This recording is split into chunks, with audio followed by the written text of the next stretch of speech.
युग है मीडिया का, वो है डिजिटल युग है।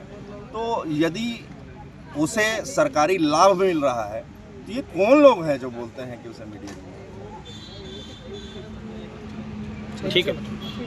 आज मेरे साथी जितेंद्र जी ने मुझे रायपुर से बिलासपुर इस पारिवारिक कार्यक्रम में आमंत्रित किया। मैं सबसे पहले तो हृदय से इनका धन्यवाद करता हूँ। जितेंद्र जी लगातार पत्रकारिता क्षेत्र में काम कर रहे हैं। विगत कई वर्षों से वो हम पत्रकार साथियों की आवाज भी उठा रहे हैं। मैं जितेंद्र जी से एक छोटी सी परिचर्चा के रूप में पत्रकारों के संघर्ष को आप लोगों के सामने प्रस्तुत करना चाहता हूँ। जितेंद्र जी, सबसे पहली बात तो ये है कि आपको साधुवाद। आप पत्रकारों की समस्याओं को लेकर लगातार मंच तैयार कर रहे हैं, मंच में उनको प्रमुखता से स्थान दे रहे हैं और शासन प्रशासन सहित समाज के कई तबकों को इकट्ठा कर रहे हैं कि वो पत्रकारों के विषय में सुने, समझे और सीखे। सबसे पहले तो व्यस्ततम समय में आप समय निकाल करके आए तो आपको नमस्कार, और आपके दर्शकों को भी। और छत्तीसगढ़ की तमाम जनता जानती है इस बात को कि आखिरकार जो है अर्थ बिन सब व्यर्थ होता है। आज मझौले छोटे जितने भी वेबसाइटें हैं और उनको जो जिस तरह से अनदेखी किया जा रहा है सरकार के द्वारा, उन्हीं की मांगों को लेकर के आज ये सब एकत्रित हुए हैं कि हमारी जो मांग है वो सरकार तक पहुंचे और शालीनता से हमारी मांग को पूरा कर दिया जाए। जितेंद्र जी, सबसे बड़ी बात यह है कि ये डिजिटल युग है। आज सब कुछ मोबाइल के छोटे से बक्से में समाहित हो गया है। प्रिंट के लिए कॉस्ट बहुत ज़्यादा होती है, प्रिंटिंग में संसाधनों की आवश्यकता ज़्यादा होती है। लोगों के पास समय नहीं है कि वो टीवी चैनलों के सामने बैठ के समाचार, एकत्रित समाचारों को देख सकें। तो इस डिजिटल युग में पत्रकारिता और पत्रकारों को आप किस दृष्टिकोण से देखते हैं? देखिए, सबसे पहले तो आप इतने सीनियर हैं तो आपको पता ही है कि आपने वो पत्रकार वाले युग को भी देखा, चैनल के युग को भी बढ़ते हुए देखा, और जिस तरह से आज सोशल मीडिया हावी है, लोगों के जेहन में जिस तरह से बस चुका है, उसको आप डिनाई नहीं कर सकते। और जिस तरह से उसकी व्यापकता दिख रही है, तो भविष्य जो है आज हाथों हाथ बढ़ गया है। और आप जो समाचार बना रहे हैं, शायद इस समाचार को अभी एट ए टाइम जो है विदेश में बैठा हुआ व्यक्ति देख रहा है। तो ये बहुत बड़ी उपलब्धि है और हमारे लिए ये बहुत अच्छा मतलब उपलब्धि है, या बोल लिया जाए कि ये बहुत अपॉर्चुनिटी है कि हम जो है इस युग को देख पा रहे हैं और इस युग में काम कर पा रहे हैं। ये बहुत बड़ी बात है। सबसे बड़ी बात होती है कि मैं हूँ या आप हूँ, लगातार अपने आप को परिष्कृत और परिमार्जित करते आ रहे हैं। हम दोनों ने उस युग को भी देखा है, प्रिंट का हो, इलेक्ट्रॉनिक का हो, या आज डिजिटल का युग है। तो आप अपने साथी पत्रकारों के लिए कोई संदेश देना चाहेंगे कि वो अपने आप को लगातार परिमार्जित और अपने ज्ञान को बढ़ा सकें? देखिए, सबसे पहले तो इस बात को समझना पड़ेगा कि पत्रकार कोई भगवान नहीं है, और पत्रकार जो है से भी त्रुटियां होती हैं, जिसको तंगड़ त्रुटि कह करके उन सारी चीज़ों को समाहित किया जाता है। तो सबसे पहले तो हमें जिस क्षेत्र में रुचि है उस क्षेत्र में हम सभी को कार्य करना चाहिए और जनहित के मामलों को लगातार उठाना चाहिए, ताकि जनता उससे अवेयर हो, जागरूक हो, और सरकार भी उससे जागरूक होकर के उसमें बदलाव ला सके। ये सबसे महत्वपूर्ण बात है। कुछ हमारे पत्रकार साथियों के बीच में एक प्रश्न लगातार उत्पन्न होता है कि प्रशासनिक रूप से उनको सहयोग प्राप्त नहीं होता। इस विषय में आपका क्या कहना है? देखिए, क्या है कि हम बेरुखियों का सामना करते हैं, इसमें कोई तो मत नहीं, लेकिन हमारा कर्तव्य जो बनता है कि हम जो है दबे कुचले असहाय लोगों का जो मदद करते हैं समाचार के माध्यम से, वो कर्म हम न भूलें, वो करते रहें निरंतर। आप जिस तरह से कार्य कर रहे हैं वो जनता जान रही है, और आपके कार्यों का लेखा जोखा भी जनता जानती है। एक छोटा सा संदेश, देखिए हम सभी व्यस्त हैं, समाचारों का संकलन लगातार करते रहते हैं। इस बीच में हमने अपने लिए थोड़ा सा समय निकाला है, अपने कनिष्ठ साथियों से, अपने साथियों के लिए एक छोटा सा संदेश जो उनको प्रोत्साहित कर सके, मनोबल को बढ़ा सके, उनके समाचार संकलन। देखिए, क्या है कि समाचार संकलन इतना तीव्र गति से हो गया है कि कहीं से भी, मैं जिसका उदाहरण जो है मैं बता चुका था कि अभी जो ये लाइव चल रहा है वो न जाने कहाँ कहाँ आप देख पा रहे हैं। और संकलन तो बिना सत्यता का कोई खबर चलाइए ही नहीं।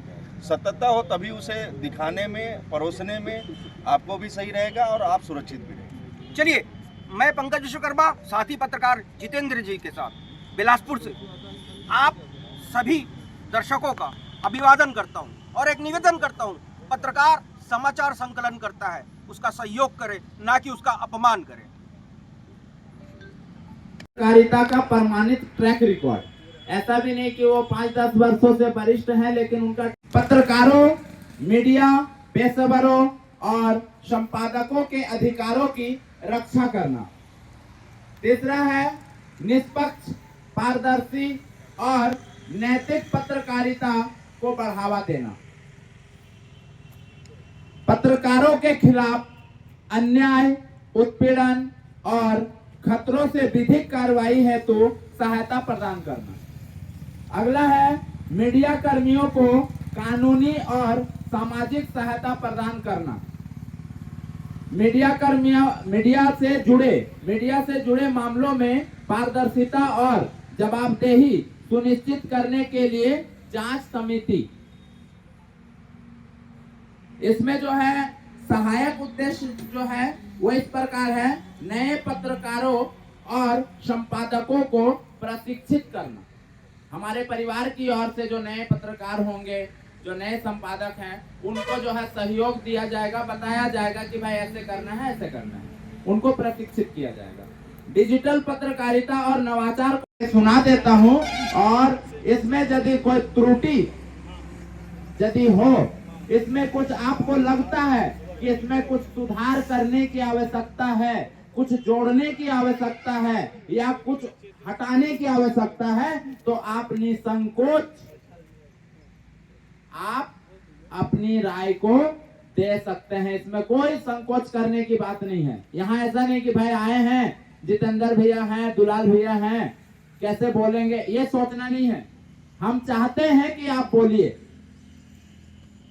जब आप इस माइक को पकड़ेंगे तो खुद ब खुद बोलना प्रारंभ हो जाएगा, फिर भाषणबाजी चालू हो जाता है। कोई बात नहीं है, कोई बात नहीं है।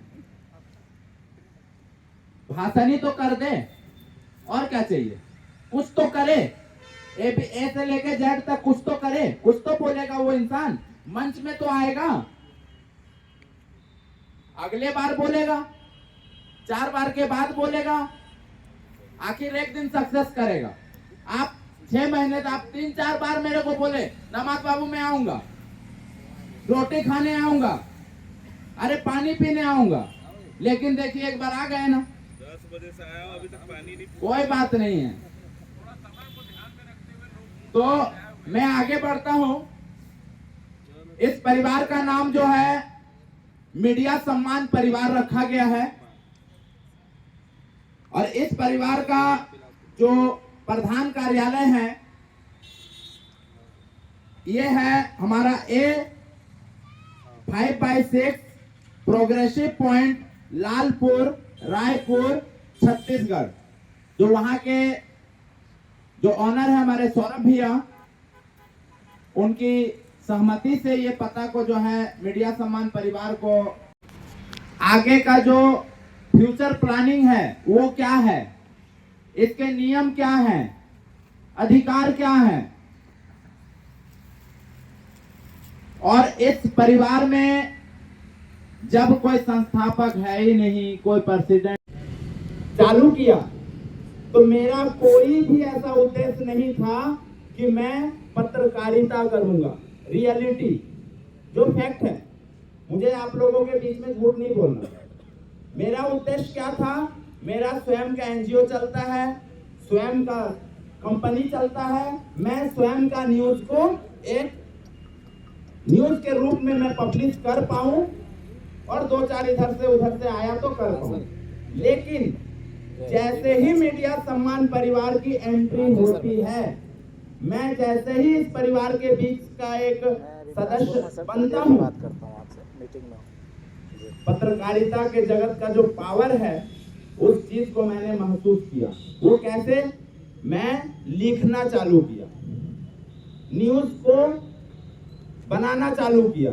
बहुत सारी त्रुटियां होती थी, लिपिक में त्रुटि होती थी, सजावट में त्रुटि होती थी, सेंटर में त्रुटि होती थी, फोटो कहाँ लगाना है, फोटो का साइज क्या होगा, हेडिंग का साइज क्या होगा, टाइटल का साइज क्या होगा, आखिर टाइटल होगा कैसे, कहीं किसी का कॉपी तो ना हो जाए। बहुत सारी चीजों को हमने सीखा और उसके बाद मेरा पोर्टल को चालू हुए 1 वर्ष हुआ है, लेकिन इसी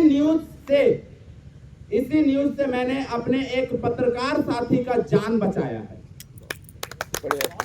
एक पत्रकार साथी को कोयला माफियाओं ने किडनैप करने का कोशिश किया, जान से मारने का कोशिश किया और उस चीज का जो वीडियो क्लिप था वो मेरा जो संपादक है वहां का, उनके पास था। मैंने उसको इतना जबरदस्त तरीके से पब्लिश किया अपने पोर्टल पे लगा के, अपने यूट्यूब पे लगा के, कि वहां के प्रशासन को झुकना पड़ा और वो जाकर के कोर्ट में सरेंडर किया जो आरोपी था। इतना तक कि उस मामले में थाना प्रभारी का पुतला दहन भी हुआ था। जिला प्रशासन का जो एसपी कार्यालय होता है उसके समीप में थाना प्रभारी का पुतला दहन हुआ था इसी मामले में। और उसके बाद में जो आरोपी है वो खुद ब खुद वहां पे सरेंडर किया। आखिर कैसे? मेरा कोई पर्सनल व्यक्तिगत पावर तो था नहीं, वहां व्यक्तिगत पावर कुछ नहीं था। कार्यक्रम के बारे में बताएंगे। आज दिनांक को जो है पहली बार डिजिटल मीडिया के योद्धाओं के द्वारा जो है परिचय सम्मेलन रखा गया था, जो कि भरनी परसदा आवासपारा में बिलासपुर छत्तीसगढ़ की न्यायधानी कहे जाने वाले वहाँ पर जो है रखा हुआ था। और आप देख सकते हैं भारी संख्या में लोग आज उपस्थित हुए हैं और एक दूसरे से परिचय किए हैं। और जीरो विरोध अभियान के तहत में मीडिया सम्मान परिवार जो है आर्थिक अपना विकास करेगा, उसके लिए 1.5 संकल्प लिए हैं।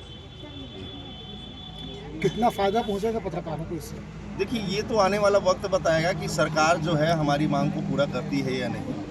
क्योंकि अब व्याप्त भ्रष्टाचार है, यहाँ पर हमारे आए हुए साथी भाई हैं जो सूचना के अधिकार के तहत में जानकारी निकाले हैं, उनसे आप उस बातों को जो है पुष्टि कर सकते हैं। और जैसा कि ग्रुप के माध्यम से, सोशल मीडिया के माध्यम से ये चीज़ें जो है तैर रही हैं कि किस तरह से जो है हमारा जनसंपर्क विभाग में जो है व्याप्त भ्रष्टाचार हुआ है। पिछले सरकार में, वर्तमान सरकार में भी वही चीज़ें जो है लागू की जा रही हैं। उसको अल्प विराम देने के लिए मीडिया सम्मान परिवार का जो है गठन हुआ है। परिवार जो है आज अपनी आर्थिक लड़ाई को जो है स्वयं लड़ेगी और ये कहना उचित होगा कि वह संघर्ष करेगी। लेकिन संगठन तो बहुत बनते हैं, लेकिन पत्रकारों के हित में काम क्यों नहीं होता?